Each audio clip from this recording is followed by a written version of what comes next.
Bonjour à tous, est-ce que vous savez comment on classifie la qualité des vis? Eh ben, je vais vous dire ça. Alors, sur toutes les vis, alors je dis toutes, mais en fait non, pas toutes, parce qu'il y en a, c'est rien marqué, et en général, quand c'est rien marqué, eh ben, c'est de la merde, tout simplement, parce que je crois que sur les vis Ikea, il n'y a rien, mais... Sinon, si votre vis est respectable, derrière, il doit y avoir deux chiffres. Donc là, c'est marqué 10, 9, c'est toujours deux chiffres. 8, 8, 6, 8, 19, 12, 9, c'est toujours deux chiffres, voilà. Le premier chiffre, il va nous permettre de connaître la résistance à la rupture de la pièce, donc ça veut dire que si je tire dessus, il y a un moment, ça casse. Et le deuxième chiffre, il va me permettre d'avoir une information qui est très importante sur l'élasticité de cette pièce. Parce que entre le moment où je tire et le moment où elle casse, il s'est passé plein de choses. Et nous, ce qu'on veut savoir, c'est dans quelle phase on a le droit de rester, donc dans la phase élastique, parce qu'avant de péter, en fait, si vous voyez, elle va commencer par se déformer, donc là on est dans la phase plastique, on est sorti de l'élasticité de la pièce, et après elle pète. Mais nous, ce qu'on veut, c'est rester dans la phase élastique. Donc ces deux chiffres vont nous permettre de trouver ces valeurs. Je vais vous dire tout de suite comment on fait le calcul, c'est très simple. Alors, le premier chiffre, donc là, moi c'est une 19 celle-là. Donc 10, 9, pas 19, 10, 9. Donc le premier chiffre, 10, donc le premier chiffre, vous lui rajoutez un 0. Donc là, moi, ça va faire 100.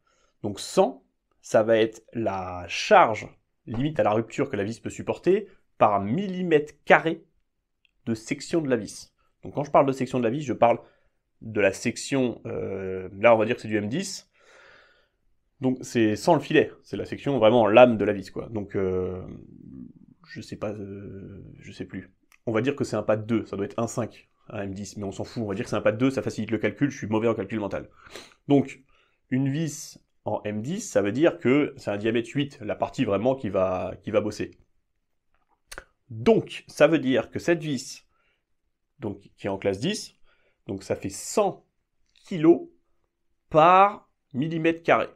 Donc, si on fait, il y a combien de millimètres carrés là-dedans? Tu fais 4 x 4, ça fait 16.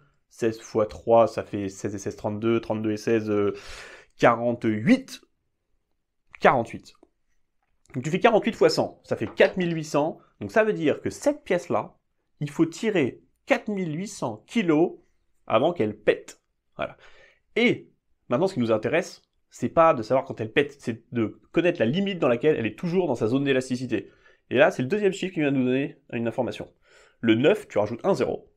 Ça veut dire que ça fait 90% de la valeur rupture dans laquelle, enfin, tu fais 90% de la valeur de la rupture et tu auras la valeur dans laquelle tu restes dans la zone élastique.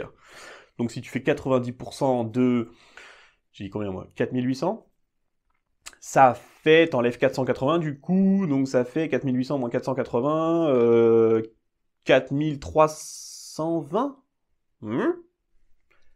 4300, plus ou moins. C'est-à-dire que cette vis-là, tant qu'elle reste en dessous de 4300 kg qui tire sur la gueule, et ben ça va, elle est dans sa zone élastique, tu vois. Alors t'évites de rester trop près de ça, on sait jamais, mais voilà. Et c'est pour ça, voilà, qu'il y a toujours une indication au cul des vis. Donc la plus haute, je crois que c'est 12,9. Et ça commence à 4, je crois qu'il y a des 4,6, des trucs comme ça. Après, il y en a eu, il y a même rien marqué, tu sais pas, donc c'est sûrement de la merde. Hein. Et voilà. Et pour la visserie inox, c'est un peu différent, parce que eux, ils n'ont pas décidé de se mettre sur la même règle que les autres. Ça aurait pu être facile que tout le monde se mette sur le même principe, ça aurait été clairement plus simple, mais non. Ils te mettent juste A1, A2, A3, A4, A5, il me semble. Et c'est censé être une classe qui évolue. Tu vois, le A1 c'est le moins bien, le A5 c'est le mieux. Il y a des tableaux d'équivalence, mais ce qu'il faut retenir à la limite, voilà, c'est que de toute façon l'inox c'est de la merde. Voilà, mécaniquement c'est nul l'inox, donc il n'y a pas de raison que ça fasse des vis de qualité, tu vois. Donc si tu mets de la visserie inox, c'est juste pour deux raisons. Soit tu as un problème sanitaire dans ta conception, soit, excusez-moi, soit un problème de corrosion. Hormis ces deux soucis-là, il n'y a aucun intérêt de foutre de l'inox. L'inox, mécaniquement, c'est nul. Tu foires tout le temps les trucs, c'est nul. Voilà. C'était à peu près tout. Voilà, maintenant vous savez pourquoi il y a des trucs marqués sur les vis, pourquoi certaines valent plus cher que d'autres. Et puis voilà, il y a plein de trucs à savoir sur les vis. Hein. Peut-être qu'on pourrait en faire un épisode. Pourquoi serrer au couple, pas au couple, qu'est-ce qui influe dessus, parce que par exemple il y en a plein qui sont tout le temps en train de sortir des clés clé dynamo pour serrer des trucs, mais des fois, en fait, ça n'a aucun sens, tu vois. Tu sais pas si ta vis elle est graissée, pas graissée, l'état de surface du truc, donc sortir des valeurs un peu précises de droite à gauche, si rien n'est précis autour, c'est souvent de la merde. Enfin, souvent, ça n'a pas intérêt, à moins, au moins, de faire la même merde partout. C'est vrai, voilà, ça, c'est le bon côté. Bref, voilà. Allez, ça fera au moins une petite chose de plus. À la prochaine.